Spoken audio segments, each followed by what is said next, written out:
Olá, seja muito bem-vindo. Boa noite.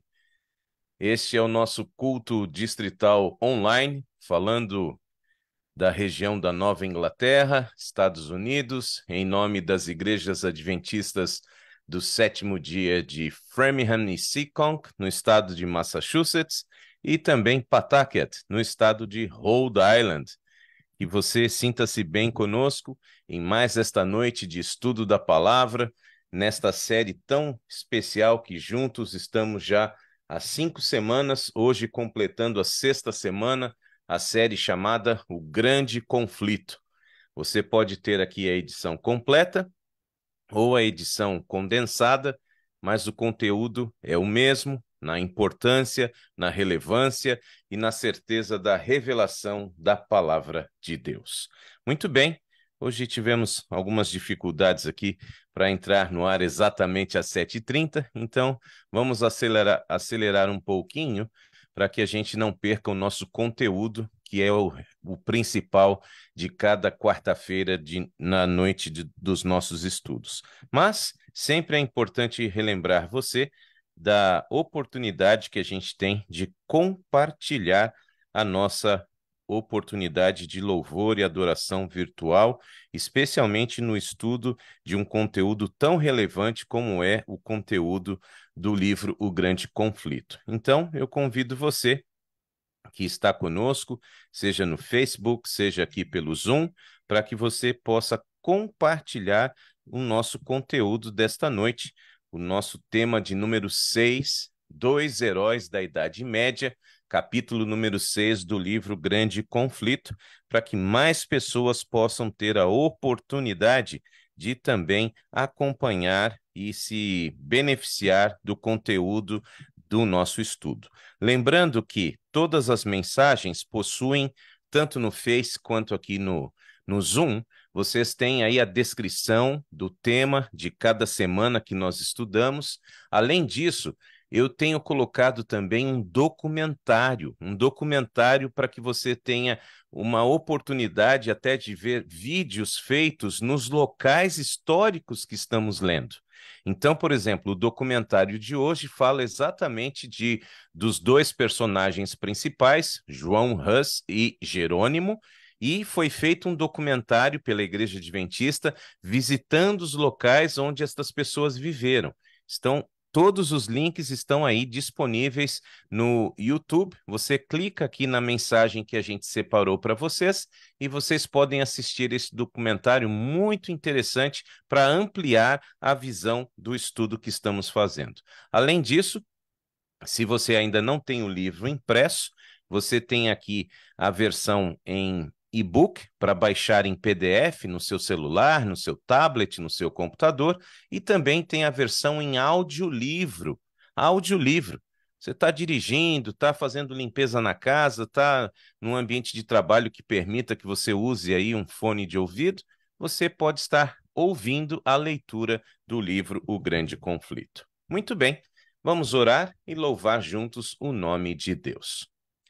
Pai querido, obrigado, apesar das lutas, da correria, das dificuldades, nós estamos juntos virtualmente na tua presença, mas com a sua presença real nas nossas vidas. Obrigado por mais um dia de vida, de trabalho, e certamente todos nós temos agora a oportunidade de buscá-lo e na tua presença sermos transformados. Aceita nossas orações, aceita nosso louvor e fala conosco através da tua palavra. Estamos te pedindo com perdão dos nossos pecados, em nome de Jesus. Amém. Muito bem, eu quero convidar você a louvar ao Senhor neste momento. E daqui a pouquinho vamos orar pelos pedidos, agradecimentos e abrirmos a palavra do Senhor. Cantemos juntos, Novinário Adventista, Geração Esperança, ok? E já já estaremos de volta.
Nós pregamos e esperamos o retorno de Jesus. Que maravilha eu e você podermos cantar a respeito desta esperança e termos a convicção de que recebemos este legado dos nossos queridos que nos antecederam, né? Mártires, nossos pais na fé, aqueles que então deram suas vidas por esta certeza. Nós pregamos e esperamos que Jesus breve voltará. Amém?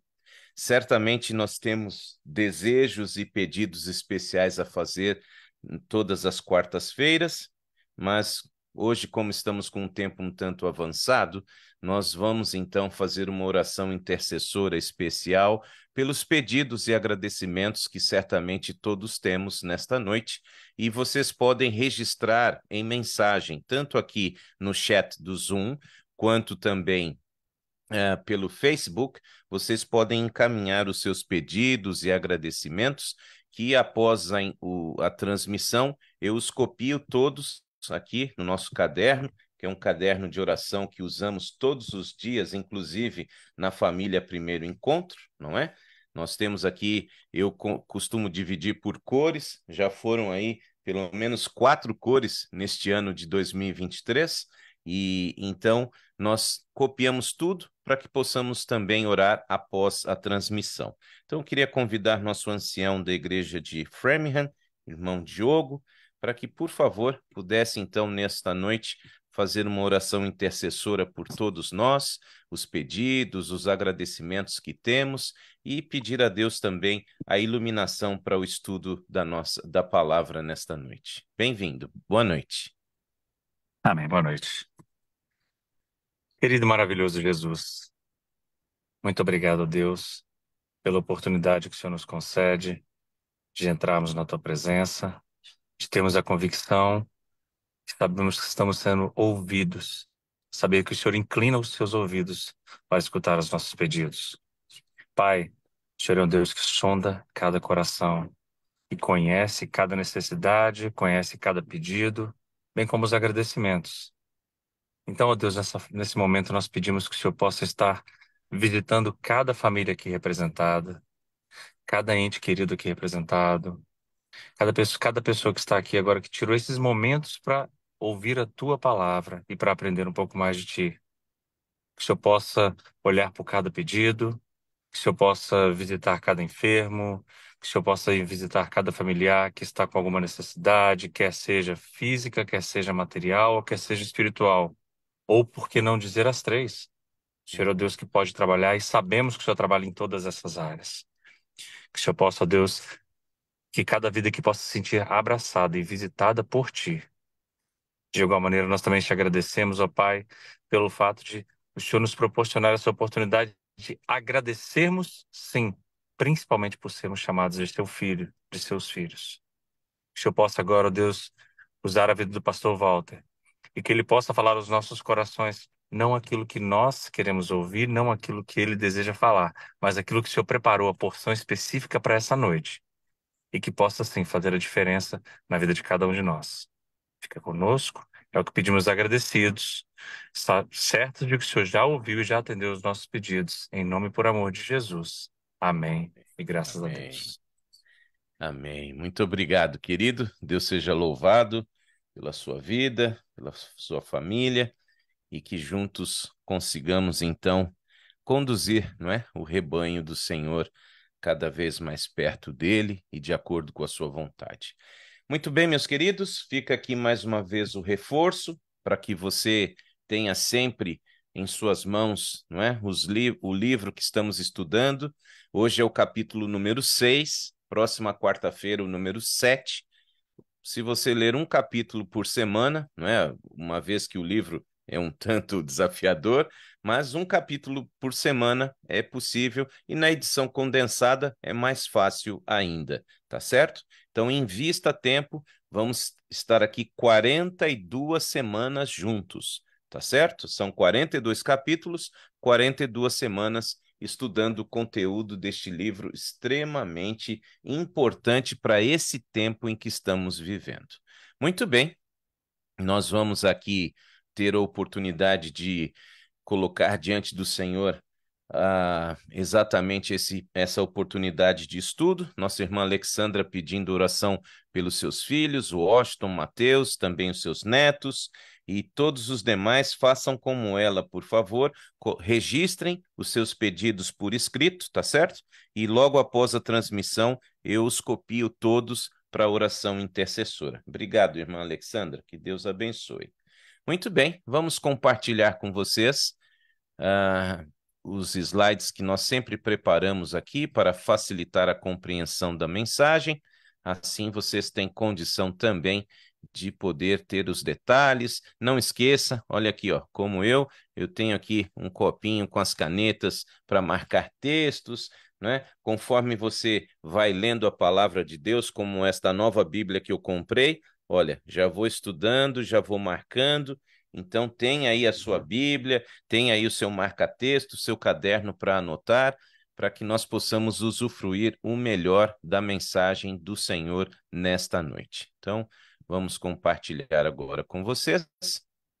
Vamos aqui abrindo os nossos slides, para que vocês então tenham acesso ao conteúdo que vamos compartilhar nesta noite. Muito bem, aí está. Grande conflito, uma saga milenar e o seu final surpreendente. Muito bem, meus queridos. Estamos no capítulo 6, mas sempre nós fazemos uma breve recapitulação da semana anterior. E na semana anterior, ao estudarmos o capítulo número 5, nós tivemos o contato com a linda história de João Wycliffe, não é? Esse servo de Deus, este arauto da reforma, que viveu ali na Inglaterra e que promoveu, de fato, um legado extraordinário para a causa do Senhor. Mateus capítulo 5, verso 6, um dos versos que nós destacamos. Ah, sim, detalhe, eu também estou colocando aqui na tela agora tanto o título, vocês percebem que o título ao lado, o título normal, sem parênteses, é o título da edição completa, tá bom? E o título entre parênteses é o título da edição condensada. Então, por exemplo, semana passada, o título da edição completa era Arautos de uma Era Melhor. Já na edição condensada, o título chama A Aurora, tá bom? Então, para que você que esteja lendo o completo ou o condensado, você saiba que estamos tratando do mesmo conteúdo. Mateus capítulo 5, verso 6, bem-aventurados que têm fome e sede de justiça, pois serão fartos. Então, como estudamos, antes da reforma, houve, por vezes, pouquíssimos exemplares da Escritura Sagrada, mas Deus não permitiu que a sua palavra fosse totalmente destruída. Vamos lembrar que a Bíblia era disponível em pouquíssimos números e nas línguas originais, ou seja, somente os eruditos, especialmente os sacerdotes, dentro dos conventos, dos mosteiros, que tinham acesso à palavra de Deus para lê-la em hebraico, aramaico ou no grego koiné. Línguas que já a grande massa da população não dominava mais. Então, as pessoas, além de não ter acesso à Bíblia física, porque também não havia, ainda não havia sido inventado a prensa, a impressão, você também, além disso, os exemplares que existiam, eles eram disponíveis nas línguas originais, o que impedia que as pessoas entendessem a leitura da palavra. No século XIV, João Wycliffe foi um arauto da reforma, não somente para a Inglaterra, mas para todos os cristãos. Ele recebeu uma educação liberal e, para ele, o temor do Senhor era o princípio da sabedoria. Alcançou conhecimento profundo na filosofia especulativa, identificando seus erros, além de se tornar especialista em leis civis e eclesiásticas, preparando-se para entrar na grande luta pela liberdade civil e religiosa. Um tremendo legado. Agora, o que ele realmente contribuiu para o reino de Deus foi exatamente na sua postura firme de tornar a Bíblia acessível ao povo comum. E ele, então, na sua vida, dedicou-se a traduzir a Bíblia para a para o inglês médio, para a língua inglesa da Idade Média. E vocês se lembram, e Ellen White descreve no capítulo 5, que a sua vida ele envelheceu muito rapidamente, exatamente por se dedicar de corpo e alma às questões relacionadas à expansão do reino, mas especialmente à tradução da Bíblia para a língua inglesa da Idade Média. Pela vida e ministério de Wycliffe, a mão divina preparou o caminho para a grande reforma que iria acontecer ainda 2 séculos depois. Ele foi tão odiado pela Igreja Romana que em vida não conseguiu matá-lo, que depois de morto, vocês se lembram, cerca de 40 anos depois da sua morte, no Concílio de Constança, que foi realizado no sul da Alemanha, houve ali um decreto e os seus ossos foram exumados, foram queimados publicamente, ou seja, ele foi martirizado depois de morto e as cinzas jogadas no rio, num riacho que desagou no rio Avon, na Inglaterra, e de lá para o mar. Então, de fato, isto simbolizou, não é, este ato terrível, este ato de maldade, simplesmente simbolizou que o legado de Wycliffe não se restringiu à Inglaterra, mas a palavra de Deus alcançou todo o planeta. Louvado seja o Senhor. Muito bem. Vamos então nos lembrar exatamente de que estamos ainda no contexto do histórico do período profético dos 1260 dias ou anos, ou seja, o período em que os cristãos fiéis de Deus estão de fato sendo perseguidos arduamente na chamada Idade das Trevas, o período de supremacia papal, que está dentro do contexto, então, das 2.300 tardes e manhãs. Esse período profético que vai até 1844, mas que tem esse recorte de 1260 dias ou anos, e nós estamos aos poucos, com os capítulos, avançando dentro desse contexto dos 1260 dias ou anos, conforme a profecia de Daniel e também Apocalipse, que já prescrevia essa perseguição contra a igreja fiel de Deus. Muito bem, vamos então para o estudo desta noite, que está baseado no capítulo 6, então, os dois heróis deste período chamado Idade Média, ou no capítulo 6 do livro condensado, chama-se A Dupla, ok? Então, na versão cheia, a versão completa, dois heróis da Idade Média, na versão condensada, A Dupla. Então, vamos mais uma vez avançar. Até agora estávamos no século XIII, agora vamos avançar para o século XIV. Aí está, melhor, desculpem, estávamos no XIV e agora vamos para o século XV, ok? Então, dentro dessa linha cronológica da profecia, John Wycliffe está aí no século XIV e agora avançamos para o século XV, que é o contexto do capítulo 6. Continuamos, então, dentro desse período profético. O evangelho havia sido implantado na Boêmia, ok? Chegamos aí na Boêmia, que hoje corresponde ao território da República Tcheca. Este local fica na região da Europa Central. Ainda no século IX, no século IX, o evangelho chega, então, à antiga Boêmia. E a Bíblia achava-se traduzida e o culto público era celebrado na língua do povo. Interessante essa postura já colocada, não é, nesse período, ou seja, já no século IX, nessa região da Boêmia, que fica exatamente aí na Europa Central, a antiga Tchecoslováquia, que depois foi dividida em República Tcheca e República Eslováquia, e aí você tem nessa região da Europa Central, já no século IX, a Bíblia traduzida para a língua do povo e também celebrada através do culto público. Porém, conforme nós estamos estudando na profecia, à medida que aumentava o poderio papal, a palavra de Deus era obscurecida, era deixada de lado, ok? À medida que crescia o poder e a influência do bispo de Roma, a Bíblia ia sendo deixada de lado. Tanto é assim que o Papa Gregório VII, este expediu uma bula, e nesta bula ele proibia que o culto fosse dirigido na língua local, na língua, no caso, boêmia. Vocês sabem que, a princípio, os cultos da Igreja Católica eram todos ministrados em latim, uma língua que já naquela época as pessoas já não dominavam mais.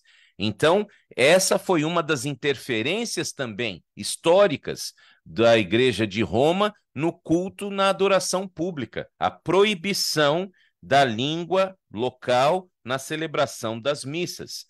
E o Papa Gregório VII declarava: agradável ao Onipotente que o seu culto fosse celebrado em língua desconhecida e que muitos males e heresias haviam surgido por não se observar esta regra. Porém, nós sabemos muito bem que foi o contrário que aconteceu. As heresias cresceram e o paganismo infiltrou-se na igreja, exatamente porque a Bíblia foi deixada de lado e, pior, foi afastada por completo do povo. Assim, Roma declarava que a luz da palavra de Deus se extinguisse e o povo fosse encerrado em trevas. Lembrem-se, meus queridos, sem a Bíblia nós estamos no escuro. Você e eu temos que sempre basear nossas escolhas e nossas decisões na palavra de Deus. É aqui que está a luz, aqui que está a verdade, aqui que está o caminho. Seja o que for que aconteça, tudo tem que ser provado à luz da Bíblia. E a igreja, então, medieval, foi se afastando mais e mais, e a escuridão e as trevas tomaram conta do então continente europeu. Vale também lembrarmos das palavras inspiradas do evangelista do Antigo Testamento. Abra sua Bíblia, por favor, livro de Isaías. Livro de Isaías. Boa noite para Silvana, Marcos, Alexandre, também Gilda Simões, Célia Alves, Natália, Gorete, Elci. Sejam todos bem-vindos, vocês que estão aqui pelo Zoom e pelas demais páginas, que Deus os abençoe. Isaías capítulo 5, verso 20. Ai dos que chamam ao mal, bem, e ao bem, mal, e que fazem das trevas luz e da luz trevas, do amargo doce e do doce amargo. Exatamente a palavra de Deus exortando, ou seja, Deus sendo bem direto. Eu não gosto daqueles que torcem, distorcem as minhas palavras e os meus mandamentos. Ai daqueles que fazem o mal parecer bem e o bem parecer o mal. Irmãos, não parece que este verso foi escrito hoje de manhã? Quando você lê o noticiário político, quando você lê o noticiário sobre as questões que envolvem as decisões do judiciário, do executivo, do legislativo, quando você olha o que acontece, não é? As exigências que a sociedade de hoje faz, distorcendo o significado de família, distorcendo o significado de masculino, feminino, você percebe o quanto o ser humano está longe do ideal de Deus. Ai daqueles que fazem o mal parecer bem. E isso sempre foi uma triste realidade, especialmente na chamada Idade das Trevas. Mas, graças a Deus que Ele tem outros planos para você e para mim. E já na época em que a Boêmia estava sendo ameaçada pela escuridão, Notem o que Ellen White escreve no capítulo 6, não é, do livro Grande Conflito, página 97. Nós já estudamos sobre esses extraordinários valdenses, não foi? Antes de Wycliffe, no capítulo 4 do livro, nós estudamos sobre eles, e agora ela cita novamente o papel desses homens e mulheres fiéis. Muitos dos valdenses e albigenses, pela perseguição, expulsos de seus lares na França e na Itália, foram para onde? Foram para Boêmia, posto que não ousassem ensinar abertamente, zelosos, diz a serva do Senhor, trabalhavam em segredo, e assim se preservou a verdadeira fé de século em século. Igreja, irmãos, amigos, veja que maravilha, isso é providência de Deus. Nós estamos falando aqui do século número 15, e quando os valdenses iniciaram a sua história, já mostramos para vocês aqui no nosso gráfico, veja, século 12, no ano 1184, com Pedro Valdo, na França, na Itália. E veja, à medida que os séculos passaram e eles foram extremamente perseguidos, o sangue deles jorrava pelas colunas da Itália como rios, mas a palavra de Deus continuou sendo divulgada, e agora nós tivemos essa diáspora, essa distribuição, eles foram espalhados pelo continente europeu, e agora, uma vez perseguidos na França e na Itália, agora a palavra de Deus passa, veja aí pelo mapa, a alcançar os outros locais da Europa, entre eles a Boêmia, que é o contexto do nosso estudo hoje. Mais uma vez, os fiéis à palavra começam a sofrer perseguição, e decretou-se que todos aqueles que se afastassem do modelo do culto romano deveriam ser literalmente queimados. Por isso, eles pregavam de forma discreta, de forma secreta, mas não deixavam de pregar e de expandir o reino.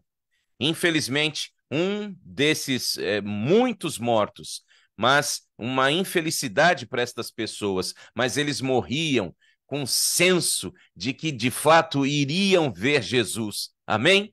E um desses fiéis, notem, as palavras dele foram registradas. Um desses fiéis que estava agora sendo queimado, ao morrer, ele declara: a fúria dos inimigos da verdade agora prevalece contra nós, mas não será para sempre.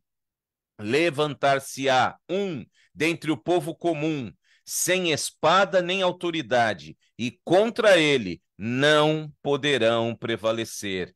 Esta frase é citada pelo historiador e ministro presbiteriano escocês James Wiley.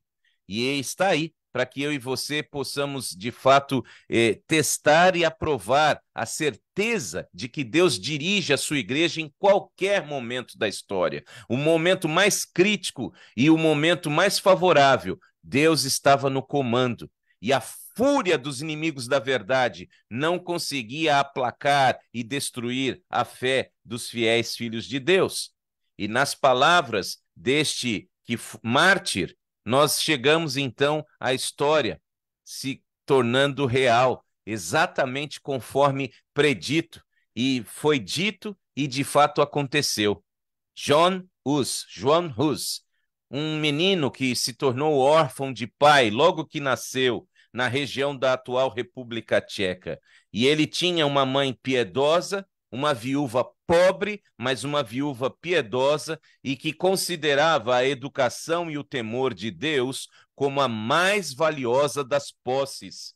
E depois de estudar na escola da sua província, John Hus foi para a Universidade Carolina de Praga, a universidade que foi fundada pelo rei Carlos IV em 1348. É isso mesmo, queridos.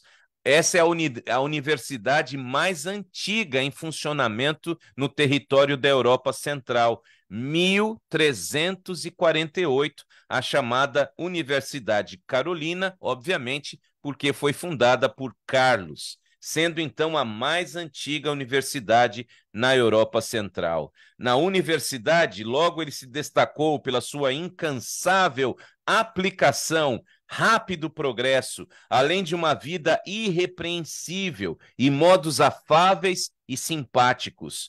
Sincero adepto da Igreja de Roma, recebeu a ordenação sacerdotal e logo foi chamado para atuar na corte do rei boêmio. Tornou-se também professor e mais tarde reitor da universidade na qual se formou, a Universidade de Praga, a Universidade Carolina ou Universidade de Praga, que é a capital da República Boêmia e também da República Tcheca em nossos dias. Foi nomeado pregador da Capela de Belém, que está aí ao lado esquerdo da sua tela, e também este humilde estudante tornou-se o orgulho do seu país e o seu nome teve fama em toda a Europa.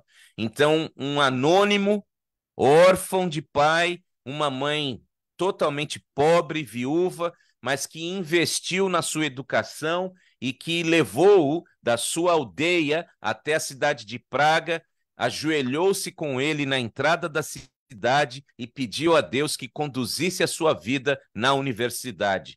E Deus respondeu esta oração.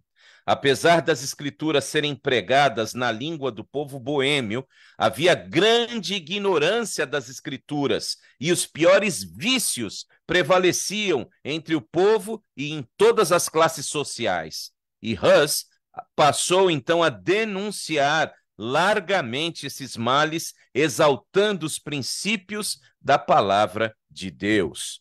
Embora sem perceber, à medida que ele exaltava a palavra de Deus, os valores e princípios do reino, ele estava cada vez mais entrando em choque com a igreja de Roma. Sem perceber, ele então estava trilhando um caminho de confronto com o poderio papal. Interessante que nesse mesmo tempo em que João Hus estava então despertando e crescendo como um pregador da palavra, chegam à cidade de Praga 2 estrangeiros da Inglaterra, que além de pregadores do evangelho e do evangelho puro, o evangelho reformado, aquilo que aprenderam também com a mensagem de João Wycliffe na Inglaterra, eles agora passaram a pregar e a atacar a supremacia papal, da mesma forma como aprenderam na mensagem de Wycliffe. E, além da habilidade de pregadores, eles também eram artistas. E à medida que foi dito a eles para que se calassem e não mais pregassem da forma como estavam fazendo, eles então agora tomaram uma decisão interessante. Cada um deles pintou um quadro numa rua, num local público de movimento, e neste quadro eles retrataram um contraste tremendo. A entrada de Jerusalém triunfal de Cristo, a entrada triunfal de Cristo em Jerusalém, registrada nos evangelhos, onde ele vem ali no lombo de uma jumentinha, ele vem com seus discípulos e tudo muito simples, sem ostentação, o rei do universo carregado por um animal simples, não tinha coroa, não tinha ouro, não tinha riqueza. E o outro quadro comparando uma procissão papal que à época mobilizava bispos, cardeais, todos com muita pompa e circunstância, muita riqueza, cavalos de raça, e agora o Papa sendo carregado num trono, toda uma diferenciação entre aquele que se diz o representante de Deus e o próprio Deus. E esta pintura agora chamou a atenção na cidade de Praga e causou muita comoção na multidão que estava ali, impressionada com estas imagens. Obviamente que os artistas, depois de colocarem as suas artes ali em público, tiveram que fugir para proteger as suas vidas. Mas estes quadros causaram uma profunda impressão no espírito de João Hus. E ele, então, passou a estudar mais profundamente a Bíblia e os escritos de John Wycliffe. Sendo assim, aquela luz que passou a brilhar na Boêmia, da Boêmia também começou a ser espalhada para a Alemanha. Aí é uma ideia da cidade de Praga à época da Idade Média.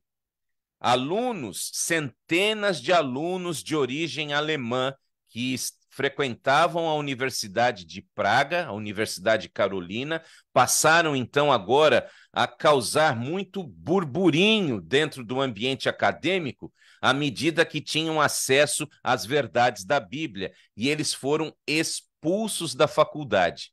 E todos eles tinham um detalhe em comum, queridos irmãos e amigos: eram alunos de João Hus. E agora que haviam aprendido a respeito e foram expulsos, ao chegar na Alemanha, eles multiplicaram a mensagem da reforma que haviam aprendido com o seu professor. A partir daí, João Hus entra no radar papal e logo ele é chamado para comparecer diante do bispo de Roma, pela certeza do risco de sua vida. O rei e a rainha de Boêmia, a universidade, os membros da nobreza, oficiais do governo, apelaram para que o Papa trocasse esta convocação pessoal de Hus para que fosse enviada uma delegação no seu lugar, a fim de preservar a sua vida. Mas então o Papa, à época, endureceu ainda mais. Ok, já que ele não vem à minha presença, eu vou interditar a cidade de Praga. E foi isso que aconteceu. À época, uma interdição papal a uma cidade era um verdadeiro caos. E somente o Papa, que se julgava Deus, poderia retirar esta ordem de interdição. Os cultos nas igrejas eram suspensos. Os casamentos tinham que ser celebrados do lado de fora, no pátio. E pior, as cerimônias fúnebres e os enterros não aconteciam nos cemitérios que estavam ao lado da igreja, tinham que acontecer nos campos. Então, causava um alvoroço, um caos. E agora as pessoas passaram a acusar John Hus deste caos. Olha, tá vendo o que aconteceu? Você foi abrir a boca, agora a nossa cidade está sobre essa maldição. Você é um problema. Irmãos e amigos, você consegue enxergar isso em nossos dias? Consegue enxergar isso com Jonas lá no barco? A tempestade? Jonas, você é o problema. Queridos, ao chegar a aproximação do fim da liberdade religiosa, aqueles que forem fiéis à palavra também vão ser o problema. Você está preparado para ser o problema em nome de Jesus? John Hus reconheceu que ele era a dificuldade. Então, o reformador decide voltar para sua aldeia natal para que as pessoas parassem de sofrer na cidade de Praga e assim ele não cessa as suas atividades. Já que não podia pregar em Praga, ele aproveitou para pregar em toda a região ao redor da cidade de Praga para poder continuar a disseminar o evangelho do Senhor. Segunda carta de Paulo aos Coríntios, pegue a sua Bíblia, por favor. Capítulo 13, verso número 8. Guarde este verso, irmãos e amigos, guardem esse verso, tá certo? Por mais que haja perseguição, por mais que haja todo tipo de luta das trevas contra a verdade, guarde o que o apóstolo Paulo deixou revelado pelo Espírito Santo para você e para mim. Nada podemos contra a verdade, mas somente em favor do quê, irmãos e amigos? Em favor da verdade. Sua boca diz amém? Não há nenhum poder das trevas, nada que possa combater e destruir a verdade. E João Hus é mais uma testemunha desta certeza. Até então, uma dúvida torturava a mente daquele sincero católico. Obedecer à autoridade papal, e isto estava se tornando sinônimo de pecado? Mas por quê? Como um bom crente católico, ele cria na infalibilidade da igreja. A igreja era infalível. Como era possível uma igreja que é infalível fazer aquilo que não está na Bíblia? Isso causava nele uma angústia tremenda. Finalmente, mediante oração e mediante a comparação dos ensinos puros e elevados da palavra com os dogmas degradantes pregados pelos romanistas, somados à avareza e à devassidão que eles praticavam, Hus fez a sua escolha. E qual foi a escolha daquele sincero filho de Deus? Nesta frase, você então tem a escolha de Hus. Deus falando na Bíblia e não a igreja falando pelo sacerdócio é o único guia infalível. Você crê? Você crê nestas palavras? Palavras de alguém que deu a vida pelo evangelho? Haja o que houver, irmãos e irmãs, amigos e amigas, nós temos dito nestas semanas, aqui a intuição, o nosso intuito não é denegrir a imagem de nenhum movimento religioso, atacar nenhuma igreja. Nós estamos lidando com fatos históricos e proféticos. Haja o que houver, o que importa é o que Deus fala na sua palavra. Você crê? Queridos, até aqui, este homem estava sozinho. Mas a partir de então, ele se une e encontra um parceiro nesta obra de reforma, chamado Jerônimo de Praga, que durante uma temporada na Inglaterra também havia aceitado os ensinos de Wycliffe e permaneceram os dois trabalhando juntos durante toda a vida e não seriam separados a não ser na morte. Gênio brilhante, eloquência, sabedoria, Jerônimo possuía tudo isso em último grau. Era extremamente inteligente, eloquente, sábio, dominador dos estudos, mas a força de caráter e a tranquilidade, a calma de João Hus era muito maior. E com o trabalho de ambos, a reforma, então, estendeu-se mais rapidamente. Deus, então, permitiu que grande luz resplandecesse no espírito daqueles homens escolhidos, revelando-lhes muitos dos erros de Roma. E Deus guiou-os passo a passo, esses homens, conforme eles podiam suportar. Eles não receberam toda a luz, porque se recebessem toda a luz, eles não suportariam. Deus deu a eles a luz que eles puderam suportar. E assim, de século em século, outros fiéis obreiros deveriam seguir-se para guiar o povo cada vez mais longe através do caminho da reforma. Não é extraordinário, meus queridos? Deus respeita a nossa limitação. A cada nova geração, a revelação foi crescente para que aqueles homens e mulheres pudessem assimilar toda a verdade que estava sendo revelada à medida que os séculos iam se passando. Porém, como eu disse a vocês, e vocês que leram o capítulo sabem, John Hus foi traído.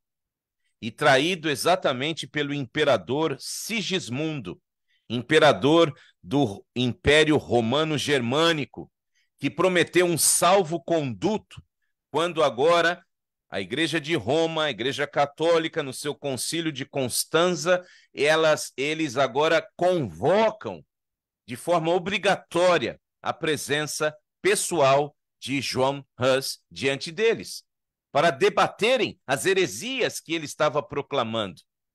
E agora João Hus, atraído pela oportunidade de se explicar com um salvo-conduto, ele se dirigiu até o sul da Alemanha, na cidade de Constanza, para poder, então, debater com o Papa e todos os outros estudiosos da igreja. Mas ele era sabedor dos perigos que estavam ameaçando a sua vida. E quando se lhe exigiu optar entre renunciar às doutrinas bíblicas ou sofrer a morte, você já sabe, João Hus aceitou a morte. Então, meus queridos, depois de várias tentativas, e depois de sofrer numa masmorra, ele quase morreu de febre, de tão insalubre que era o lugar que ele foi mantido preso antes de participar do concílio. Ele já foi levado para o debate debilitado fisicamente, mas ele não se deixou vencer. Estava pautado na palavra e o Espírito de Deus estava com seu filho. Finalmente, depois de ser instigado, renuncie, renuncie, renuncie, ele negou todas as vezes. Então, como uma forma de afronta, ele foi vestido com as roupas de padre e foi colocado então para ser queimado. E no momento em que estava completamente envolto nas chamas, as testemunhas ouviam João Hus cantando e louvando o nome de Deus, um hino que tem exatamente esta letra: Jesus, filho de Davi, tem misericórdia de mim. Há um depoimento no livro Grande Conflito que uma testemunha diz que a impressão que ele tinha é que tanto João Hus quanto Jerônimo caminhavam para a fogueira como se estivessem indo para a festa de casamento. Não estavam abatidos, não estavam arrasados. Até alguns pensam que eles nem sentiam dor, porque eles louvavam a Deus, igreja. Louvavam a Deus enquanto queimados vivos. Será que isso te impressiona ou não mais? Jesus, filho de Davi, tem misericórdia de mim. E a serva do Senhor registra: estas foram as suas últimas palavras, até que finalmente a sua voz foi silenciada. João Hus, agora, o seu corpo foi completamente consumido pelas chamas, e as suas cinzas, e a terra onde ele foi queimado, foram jogadas no rio Reno, e de lá alcançaram o mar, da mesma forma que o Wycliffe.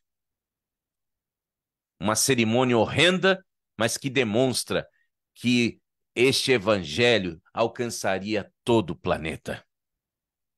O seu exemplo de fé e firmeza animaria multidões, e essas pessoas permaneceriam firmes pela verdade em face da tortura e da morte. E a sua execução mostrou ao mundo inteiro a crueldade de Roma em nome de Deus.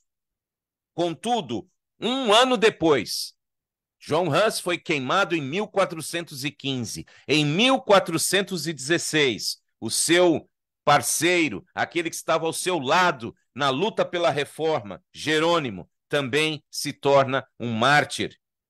Ele foi também obrigado agora a se apresentar no mesmo concílio de Constanza. E logo de cara foi proposto a ele ser queimado. E diz o registro que ele vacilou. Diante da possibilidade de morrer queimado, ele foi para a prisão, para que pudesse refletir e depois se desculpar diante do concílio. Mas ele se arrependeu amargamente de ter vacilado.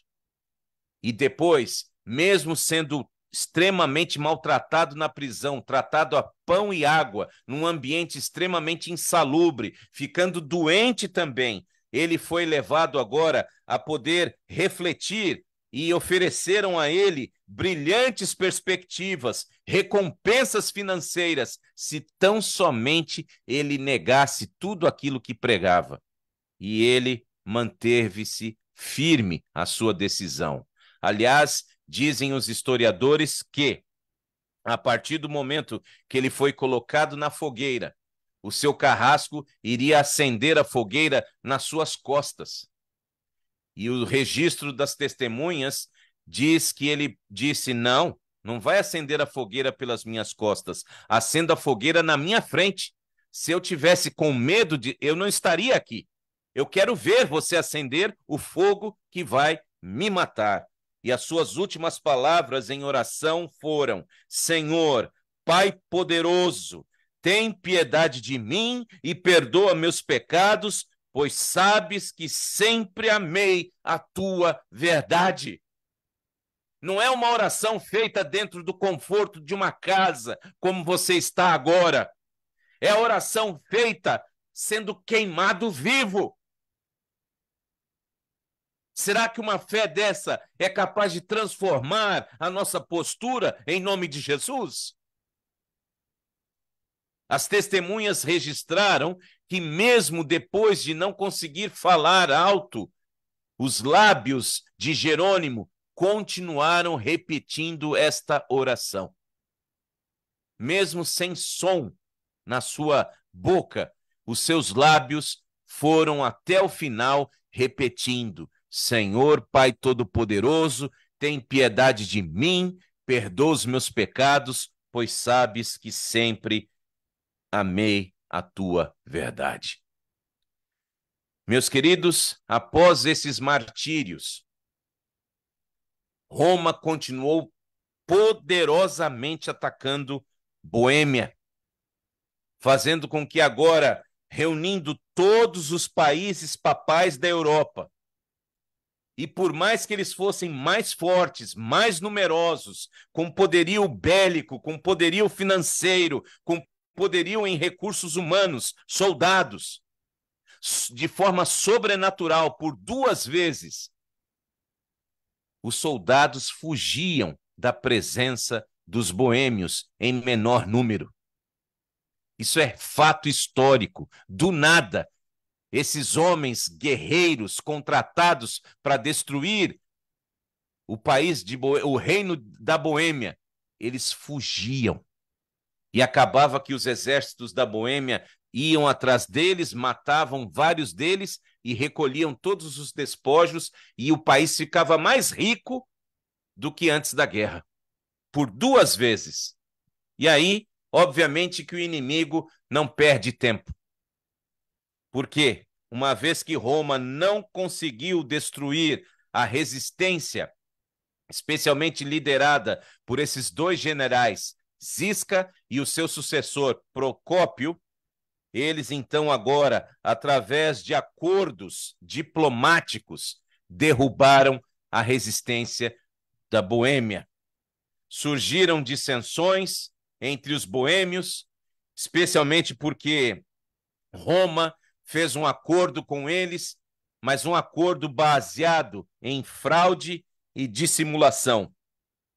Os boêmios aceitaram fazer essa aproximação com Roma papal e o Império Germânico, Romano-Germânico, liderado por Sigismundo, mediante 4 pontos que eles deveriam respeitar nos boêmios. E um dos pontos era exatamente a Bíblia aberta ao povo e os princípios da Bíblia sendo ensinados ao povo. Mas isso se perdeu.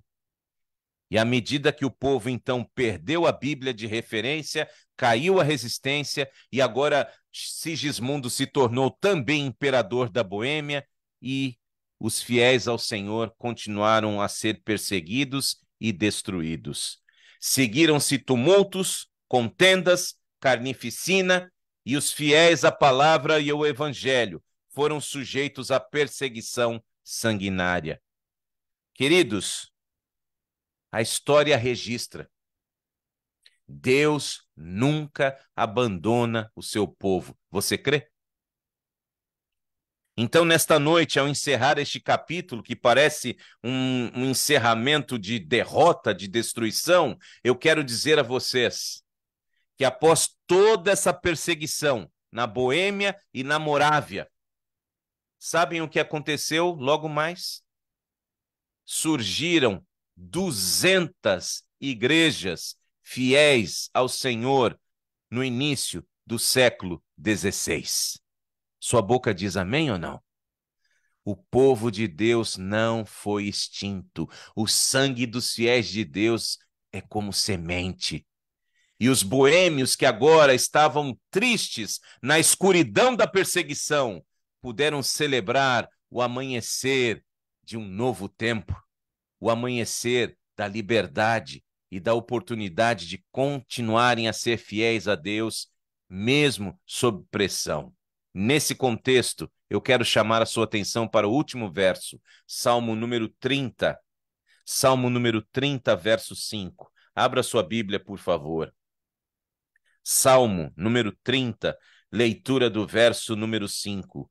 Pois a sua ira só dura um instante, mas o seu favor dura a vida toda. O choro pode persistir uma noite, mas de manhã irrompe a alegria.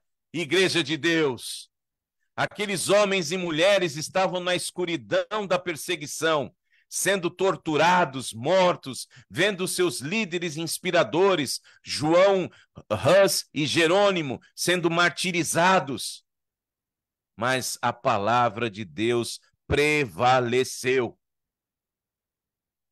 E uma vez que dava a impressão que tudo estava acabado, ao início do próximo século, século XVI, já existiam 200 igrejas fiéis à palavra do Senhor na mesma região em que eles foram perseguidos e mortos.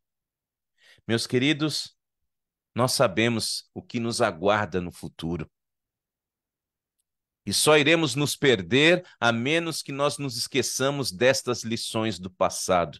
Em nome de Jesus, pratique a Bíblia. Não pratique salvação pelas obras, pratique a salvação pela fé e produza as obras de alguém que tenha fé em Cristo. Esteja atento às orientações da Bíblia e permita que o mesmo milagre que fez João Hus, Jerônimo, Wycliffe, os valdenses, todos os heróis e heroínas da palavra serem fiéis até a morte, seja uma realidade para nós também, que temos extrema liberdade religiosa. Temos Bíblias de todos os tamanhos. Eu tenho um lugar aqui da minha estante com todo tipo de Bíblia. Só que na minha mão eu tenho duas. Mas será que esta palavra está no nosso coração, a ponto de nos fazer fiéis e ter a certeza de que vamos ver Jesus voltar? Tem a sua Bíblia aí? Simbolicamente, coloque a sua Bíblia perto de você, assim, no coração. E vamos pedir a Deus para que esses homens do passado e mulheres nos inspirem hoje. Será que eu seria capaz de morrer queimado cantando? Pedindo perdão a Deus? E declarando o meu amor à palavra dele? Será que eu seria capaz? Será que hoje eu sou capaz não de morrer? Será que hoje eu sou capaz de viver as verdades desta palavra na minha vida? Porque o que este mundo cético precisa, mais do que mártires, precisa de pessoas que vivam aquilo que dizem acreditar. Você aceita? Orando em nome de Jesus, só podemos dizer muito obrigado, Deus. Obrigado por sempre ter um povo fiel em todo momento dessa história da humanidade. Obrigado por exemplos de pessoas comuns que se tornaram gigantes não pela sua capacidade intelectual, mas se tornaram gigantes pela capacidade de relacionamento contigo. E sobre tortura, sobre ameaças, sobre prisão, ambiente insalubre, febre, doenças, abandono, injustiça, tortura e morte, foram fiéis até o fim. E graças a esses homens e mulheres e crianças e idosos, hoje nós temos aqui perto do coração a tua palavra. A tua palavra que foi mantida pura. Ela chegou até nós e é o livro mais importante da história da humanidade. Nós podemos crer no seu conteúdo. O seu conteúdo fala aos nossos corações. O seu conteúdo tem o poder para nos transformar, porque Nele está o Espírito Santo de Deus, que nos convence do pecado, da justiça e do juízo. A palavra é viva, a palavra é Jesus, o Verbo é Jesus e o Verbo é Deus. O Verbo nos ama. Criador, sustentador, mantenedor, redentor e salvador, Jesus. Deus Pai, Deus Filho, Deus Espírito Santo, faça com que estes exemplos reais nos motivem neste tempo em que estamos vivendo a não abandonarmos este caminho que leva à eternidade. Dá-nos força, Senhor, não só para conhecer a Tua palavra, mas para praticá-la. Toma todos esses queridos que estão ao vivo conosco, aqueles que venham a assistir esta mensagem em outro momento, para que juntos continuemos nesta saga, Senhor, histórica, de amor, de sangue, de lágrimas, de sacrifício, mas é uma saga que vai terminar com um final extraordinário. Novo céu, nova terra, nos quais habitam a justiça. Que não nos conformemos com meias verdades, com caminhos que parecem evangelho, soam como evangelho, mas não são evangelho. Que a nossa aceitação seja do puro evangelho de Jesus, revelado na tua palavra, através da fé em Cristo. É nesta certeza que oramos, agradecidos por mais este alimento, pedindo a tua breve volta, o perdão dos pecados, a aceitação dos nossos pedidos e agradecimentos, em nome de Jesus, dizendo amém e graças a Deus. Deus seja louvado pela sua vida. Lembre-se, estamos agora na semana do capítulo 7 do nosso livro. Então, por favor, estude, leia até a próxima quarta-feira para que possamos crescer juntos. E amanhã, 6 horas da manhã, fica o convite nesses mesmos links, Facebook, Zoom, para você participar da família Primeiro Encontro. 6 horas da manhã, costa leste dos Estados Unidos, 8 horas da manhã, Brasil, e também às 11 da manhã no Cabo Verde. Deus abençoe a todos e lembrem-se, breve Jesus voltará.